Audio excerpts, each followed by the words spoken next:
This is a legendary set that went viral for its unique feature. This is a Creator 3-in-1, but I don't care about the other two versions. I knew I had to have this one and I had to do it. I've been waiting a while to add this to my collection, so let's get into it. First, we're going to rate and then review the set, and then I'll share some final thoughts at the end. Let's go. I do my ratings on a number of metrics to help you figure out if this set is right for you. Scale 5 out of 10. This is relatively easy. It does use some build techniques you don't see very often, but those are fairly simple. Aesthetics 9 out of 10. It looks great. There are some gaps in here I'm not a fan of, but I know that's the style of the Creator 3-in-1s. Durability, honestly, 8 out of 10. This is great for some minor handling. There are some, oh, I thought this would pop off easier.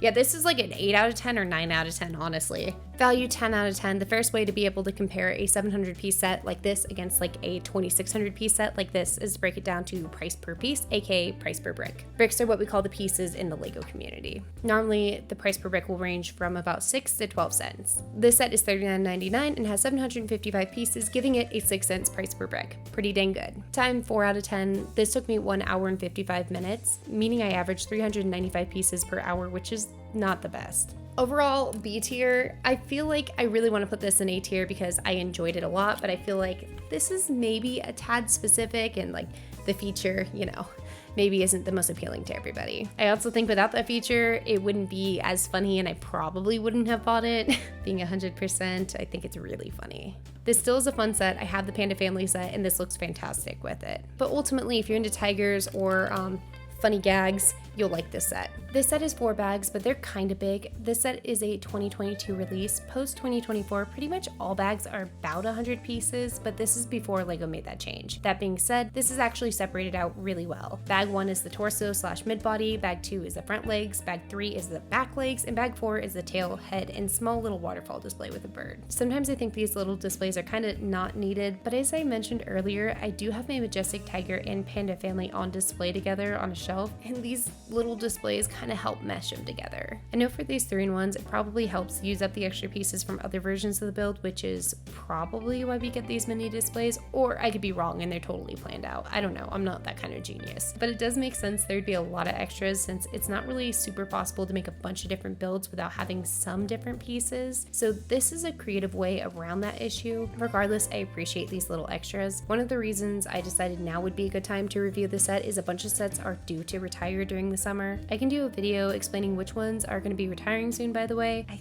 think it's mostly rumors for now, but if you have some sets you want, it might be a good time to grab them. Anyways, usually Lego sets like this will be around for 2 to 3 years, and knowing there's a bunch of sets that are about to be retired, I wanted to make sure I got my hands on it prior to it retiring. I haven't seen anything saying this one will retire soon, but I like it, and I wanted to make sure I'd be able to add it to my collection. Even if this has another year of being around, I don't necessarily trust that I would remember to do it. One of the things I really like with this set that I wasn't aware of before is the Poseability of the set being incredible. I'll show you in a second, but you can actually leave it posed in a way an actual big cat would move. Usually I leave mine in a position that makes it look like it's stretching post nap. I'll show you after, it's really fun. The front legs actually have a little hook that I just put in there in the build that stops them from bending unnaturally and gives it more support when it stands upright, which again, very nice little detail to include. Also, the feet are on a ball and socket style joint, which makes them extremely posable. I don't really mind that you can see that joint because of the movement it provides. Cats have a number of really neat movements that they're able to do, so if the functionality lends the aesthetics instead of it taking away from it. I think when it's fully done, you won't notice the front joints looking a little weird. With this set, I'm honestly in awe of how well the stripes are done. Genuinely, I obviously know how they did it because I built it, but I would love to know how someone's brain works like this to be able to design something so nice. On the side body, they curve in such a way that you can forget for a second how hard it is for Lego to look that way. It's also incredible knowing the pieces that they use to do that don't mess up the structural integrity of the build at all.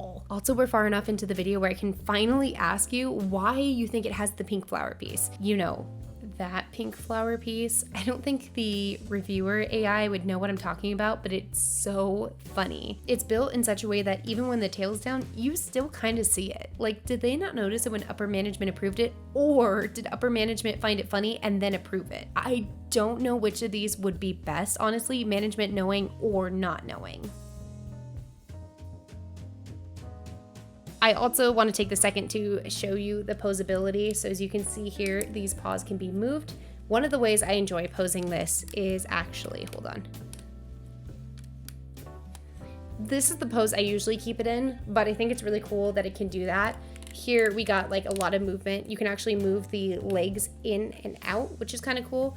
Give it a wider base, so then now it looks like it's bouncing a little bit more. The torso also turns a little bit, so you can kind of get it going. Obviously, there's a lot of posability with the way this tail is done. The hands are also, as I mentioned, pretty posable. I like the ball socket joint. I think it looks actually really great, and because it blends in color-wise, I think it's fine. The head also can be tilted and turned however you like its little like stretchy bit. I think it looks great. I do think the 3-in-1s have a certain aesthetic I've come to enjoy. I also really appreciate the eyes on this one. It looks really cool. Sometimes it's kind of hard for me when these look extremely Lego, but this one to me feels a little bit more like look at what you can do with Lego, even though it's Lego. I generally tend to gravitate towards sets like this one or that one where you kind of look at it and then realize later, oh my gosh, that's Lego, instead of looking at it and being like, oh, this is a Lego set. That's cool. But that's like a very specific preference that I have, so take that as you will. Also, I wanted to show this is the little display it comes with. Because the Panda Family one comes with bamboo, this works really well together, so I can kind of put it in there with everything. Also,